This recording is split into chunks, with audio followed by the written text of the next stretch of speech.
ചോദ്യം ഇതാണ്. ഇത് LDCക്ക് 2013 ചോദിച്ചൊരു ചോദ്യമാണ്. -100, -96, -92 എന്ന സമാന്തര ശ്രേണിയുടെ പൊതുവ്യത്യാസം എത്രയാണ്?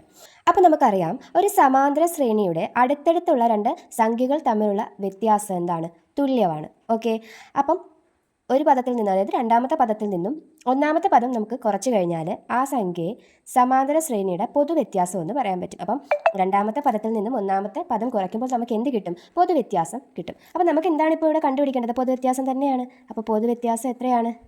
വ്യത്യാസം കണ്ടുപിടിക്കാനായിട്ട് എന്ത് ചെയ്താൽ മതി? രണ്ടാമത്തെ സംഖ്യയിൽ നിന്നും ഒന്നാമത്തെ സംഖ്യ കുറയ്ക്കുക. രണ്ടാമത്തെ സംഖ്യ എത്രയാണ്? -96 മൈനസ് ഇവിടുത്തെ ഒന്നാമത്തെ സംഖ്യ -100 ആണ്. -100 = -96. ഈ മൈനസ് കൂടി ഇവിടെ എന്താവും? പ്ലസ് ആവും. ആണല്ലോ. നമുക്കറിയാം ഇവിടെ വലിയ സംഖ്യയുടെ മുന്നിലുള്ള സൈന് പ്ലസ് ആണ്. അപ്പം ഇതിൽ നിന്ന് ഇത് കുറയ്ക്കുക, എന്നിട്ട് പ്ലസ് എന്ന് പറയുന്ന സൈൻ കൊടുക്കുക. അപ്പം 100-ൽ നിന്ന് 96 കുറയ്ക്കുമ്പോൾ 4 ആണ്. അപ്പം 4 ആണ് നമ്മുടെ ആൻസർ എന്ന് പറയുന്നത്. ഇവിടെ എന്താണ് മൈനസ് വരാനെന്ന് അറിയാമല്ലോ. വലിയ സംഖ്യയുടെ മുന്നിലുള്ള സൈനാണ് നമ്മളിവിടെ കൊടുക്കുന്നത്. അതുകൊണ്ട് തന്നെ ഇവിടുത്തെ ആൻസർ എത്രയാണ്? 4. ഇവിടുത്തെ ആൻസർ 4 ആണ്.